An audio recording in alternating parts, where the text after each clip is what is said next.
नमस्कार मित्रांनो, स्वागत आहे तुमचं आपल्या YouTube चॅनलवरती। मित्रांनो, आपल्या YouTube जर सबस्क्राइब केलं नसेल तर सबस्क्राइब करू शकता। येत्या 9 तारखेला हप्ता पीएम किसान योजनेचा येणार संपूर्ण माहिती आपण या व्हिडिओच्या माध्यमातून जाणून घेण्याचा प्रयत्न करू। मित्रांनो, आतापर्यंत आपण जर पाहिलं तर 19वा हप्ता देण्यात आलेला आहे आणि आता 20व्या हप्त्याची प्रतीक्षा लागलेली आहे, ती म्हणजे शेतकरी बांधवांना। तर 2025च्या फेब्रुवारी महिन्यात 19वा हप्ता सोडण्यात आला होता आणि 9.8 कोटी शेतकरी बांधवांच्या खात्यावर 22,000 कोटी रुपये जमा करण्यात आलेले होते।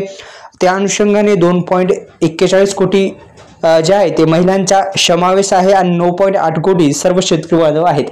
म्हणजे एकंदरीत आपण जर पाहिलं तर ही जो आकडा आहे तो दिवस दिवस काही शेतकरी बांधवांना या योजनेचा लाभ मिळत आहे। दिवस दिवस हा आकडा वाढत आहे। अनेक शेतकरी बांधवांना खात्यामध्ये आता हे पैसे जमा होण्यास सुरुवात झालेली आहे। ज्या शेतकरी बांधवांची आपण जर पाहिलं तर अनेक हप्त्यासाठी ई-केवायसी अनिवार्य करण्यात येत असते आणि आता पण ही ई-केवायसी प्रक्रिया महत्त्वपूर्ण असणार आहे। ई-केवायसी प्रक्रिया आपण केली नसेल तर करून घेऊ शकता, जेणेकरून तुम्हाला येणारा हप्ता तुमच्या खात्यामध्ये जमा होईल। त्या अनुषंगाने हे महत्त्वपूर्ण असं अपडेट आपल्याला द्यायचं होतं, तर व्हिडिओ शेवटपर्यंत बघा। महत्त्वपूर्ण असं अपडेट आपण जाणून घेऊ। तर या योजनेसाठी आपण पात्र होण्यासाठी शेतकऱ्यांनी स्वतःच्या नावावर शेतजमीन योग्य जमीन असावी कुटुंबाची।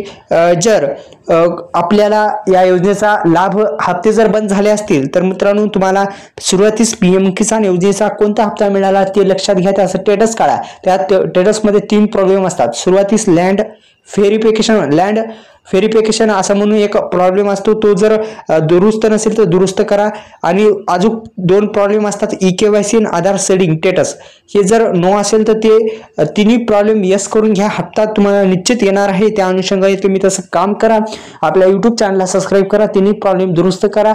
धन्यवाद। जय श्री